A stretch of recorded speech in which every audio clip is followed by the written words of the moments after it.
synonymous with power, law, and splendor. Sultan Suleiman the Magnificent.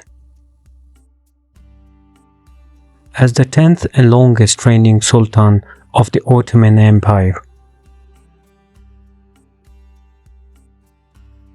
he was the shadow of God on earth, the most powerful Muslim king of his time. From the opulent Topkapi Palace in Istanbul, his authority stretched from the gates of Vienna to the shores of the Indian Ocean. His rule was absolute, his empire vast and mighty.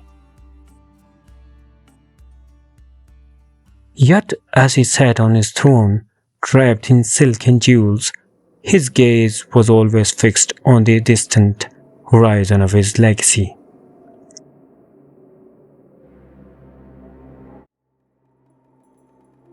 He had built an empire of unparalleled grandeur. But the true test of a ruler lies not in its construction, but in its continuation. As the vibrant life of Istanbul, quiet night fell over the city, casting long shadows across the palace walls. A silent fear crept into the Sultan's heart. This was not the fear of foreign enemies or rebellious armies, but a far more personal and profound worry. It was the quiet anxiety of a father for his sons and a king for the future of his empire. The question of succession, the single most critical decision of his reign, weighed heavily on his mind.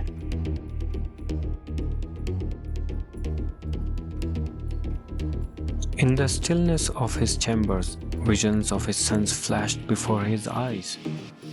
Mustafa, popular and capable, Ahmed the beloved but frail, Salim Bayazid and Jahangir. Each represented a possible future, a different path for the empire he had dedicated his life to.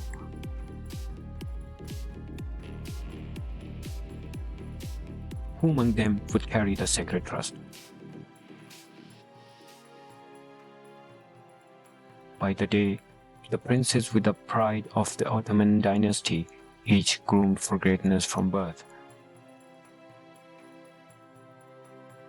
They were forged in the crucible of royal expectation. They trained relentlessly in the arts of war, their swordsmanship honed to a deadly perfection. They delved deep into the wisdom of the Quran and the intricacies of statecraft, their minds sharpened by the finest tutors. They led men into battle, proving their valor on the front lines. Yet beneath the veneer of brotherhood and duty, a flicker of ambition and rivalry could be seen in their eyes.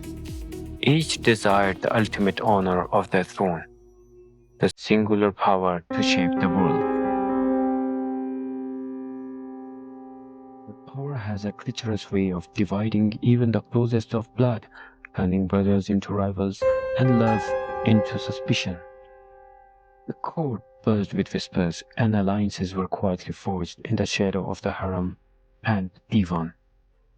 Often from the shadows of a hidden balcony or through a latticed screen, Suleiman would watch them unseen.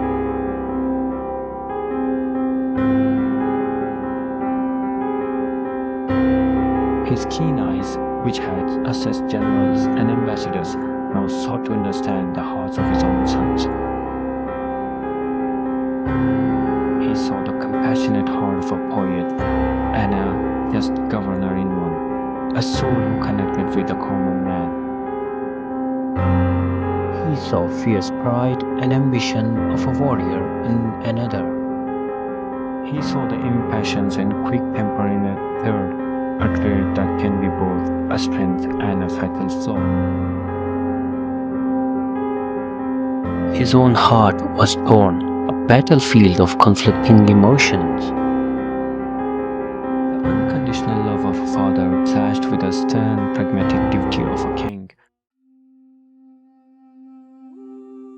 Favor one was to risk alienating the others, a choice that could plunge the empire into a very chaos he sought to prevent.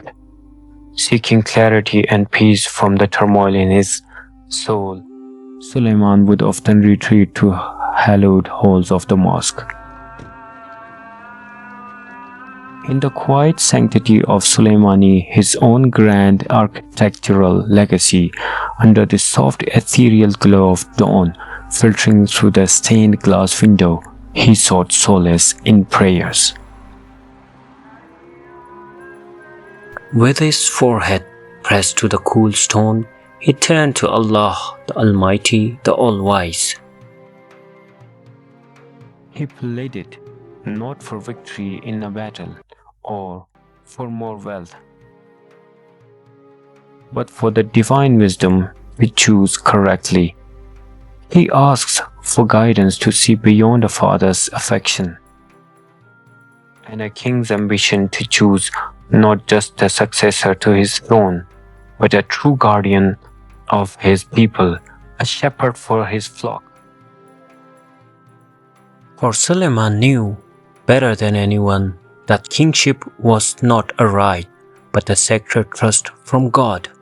Its misuse would be judged in the hereafter. Finally, gathering his sons before him in the solemnity of his private council, he spoke. His voice, usually a command that could move armies, was now that of a father laden with the weight of experience. He spoke not of power, but of justice. He spoke not of ambition, but of unity. Remember, he told them, his eyes meeting each of theirs, that the throne is a fleeting shadow, but justice is an eternal pillar. A ruler's true legacy is not in the lands he conquers or palaces he builds, but in justice he establishes and the peace he maintains. He reminded them to fear Allah above all else, for all power comes from Him and returns to Him. As the sun rose over the iconic skyline of the Ottoman capital, his words echoed in the hearts of his sons. A testament to a father's enduring hope and a great king's timeless wisdom, a lesson for the ages.